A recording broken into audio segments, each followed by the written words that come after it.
wabarakatuh. Kami dari kelompok 7 yang beranggotakan 1. Rizkiatul Septia Maghfirah, 2. Sela Yuki Setiani, 3. Trikartika Haji, 4. Armita Khairunisa, 5. Teresa Kurnia Jamil, 6. Lailatul Fahmi. Di sini kami akan menjelaskan artikel kami yang berjudul Realitas Pendidikan Indonesia di Masa Pandemi COVID-19. Saya akan membahas singkat tentang isi artikel kelompok kami. Pendidikan merupakan akar dan pondasi bagi generasi muda. Seberapa baik kualitas pendidikan akan menentukan masa depan sebuah negara. Faktanya, masalah ketimpangan dan pemerataan pendidikan di Indonesia masih menjadi polemik, apalagi di tengah pandemi COVID-19.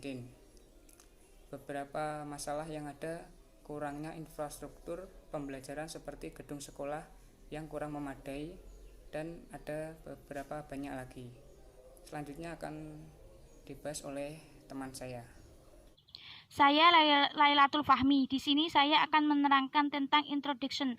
Pendidikan adalah akar pondasi bagi generasi muda. Seberapa baiknya kualitas pendidikan akan menentukan masa depan negara. Dan nyatanya, masalah kesenjangan dan pemerataan pendidikan di Indonesia masih menjadi polemik, terutama di tengah pandemi.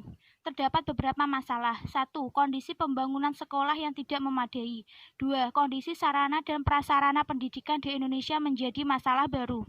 Berdasarkan survei yang dilakukan, statik pendidikan pada tahun ajaran 2009 dan 2020, lebih dari 70% ruang kelas di setiap jenjang pendidikan dalam kondisi yang rusak, baik yang rusak ringan, sedang maupun rusak berat.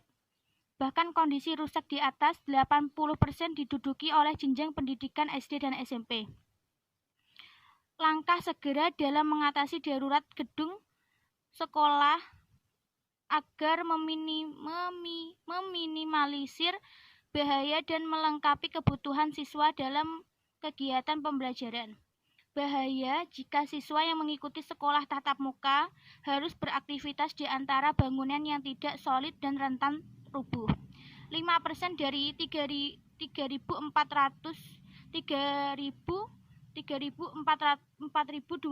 sekolah dari siswa satuan pendidikan diizinkan untuk melaksanakan pembelajaran secara tatap muka. 84,5%, sisanya dengan jumlah 1.185,552 sekolah tetap melanjutkan PJJ, yaitu pelajaran jarak jauh. Perkenalkan, saya Sela Yuki Setiani, nomor absen 20 dari Prodi Ekonomi Syariah 2B, Institut Agama Islam Pangeran Diponegoro, Nganjuk. Di sini, saya akan menjelaskan tentang lost learning akibat pandemi. Pandemi COVID-19 ini cukup menghantam berat siswa dan tenaga pendidikan.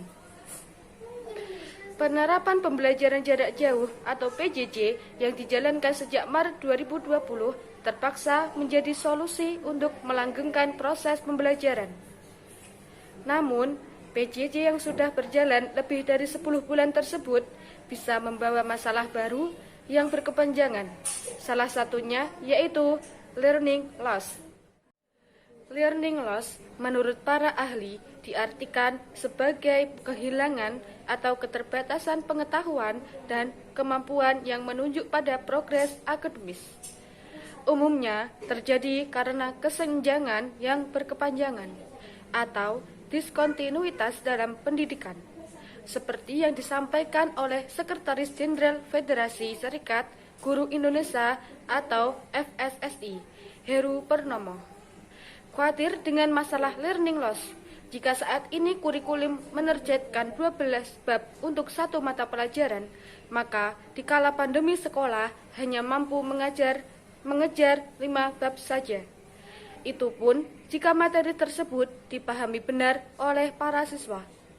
Akibat mengejar ketinggalan tersebut, tak heran jika beberapa guru mengirimkan banyak tugas online sebagai ketentuan penilaian. Saya Rizkiatul Septia Maghfirah, absen 17, akan menerangkan tentang theoretical support dalam artikel kami yang berjudul Realitas Pendidikan di masa pandemi COVID-19.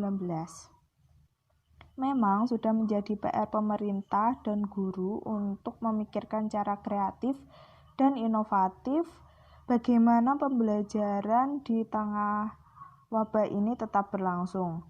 Seperti yang kita tahu juga, pembelajaran daring merupakan solusi utama di dunia pendidikan ini. Pada pembelajaran daring ini, menurut Ibu Nani Sri Rahmini, English Teacher SMK Negeri 2 Wonosobo, MA in Language and Education, The University of Sheffield, UK, mengatakan berbeda dengan mahasiswa dan dosen cukup familiar. Anak SMA menganggap ini layaknya video biasa bersama teman dan guru. Dalam kondisi ini, siswa tidak berpikir daring, tapi justru adalah hari libur, tandasnya.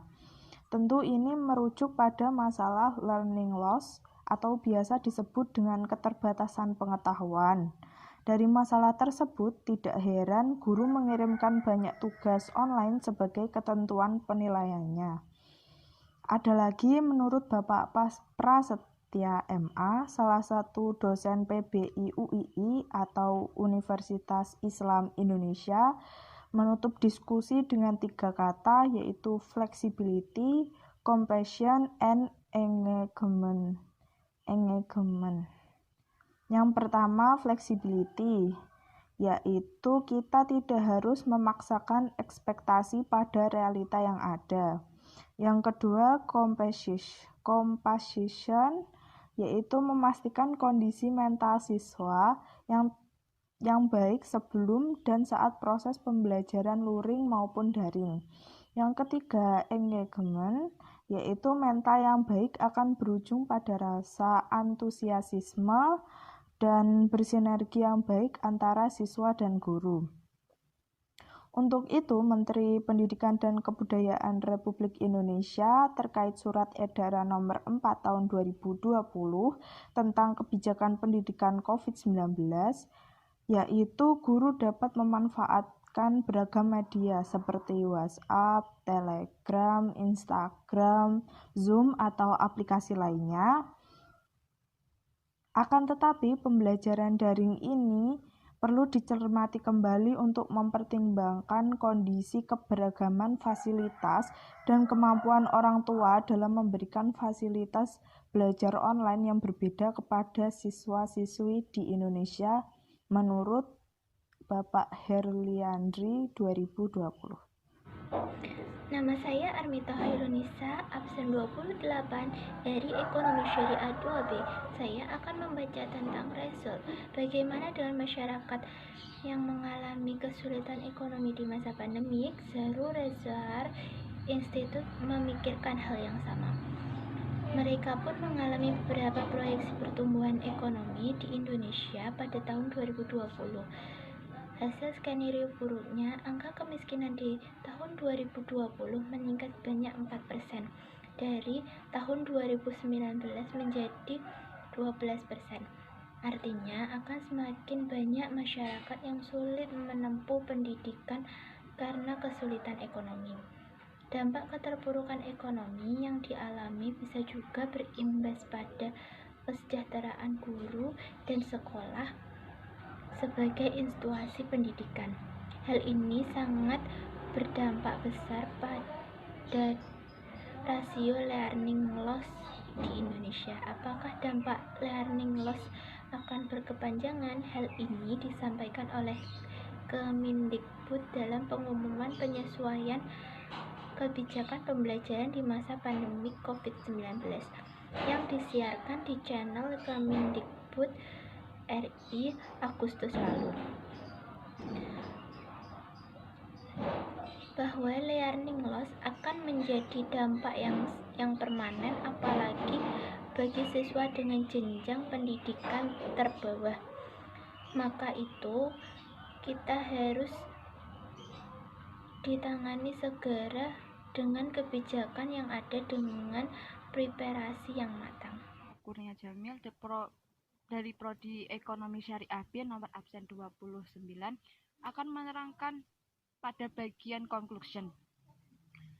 Seperti yang telah diterangkan oleh teman-teman sebelumnya, dapat ditarik kesimpulan bahwa pendidikan adalah hal yang sangat penting dalam sebuah negara.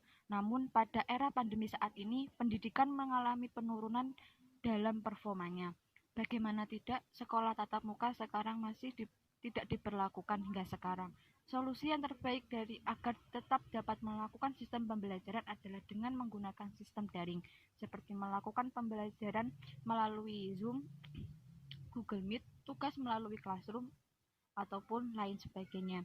Namun, hal tersebut masih saja ada beberapa kesulitan di dalamnya. Bangunan sekolah contohnya. Hal ini juga dapat menarik perhatian kita setelah beberapa waktu sekolah diliburkan.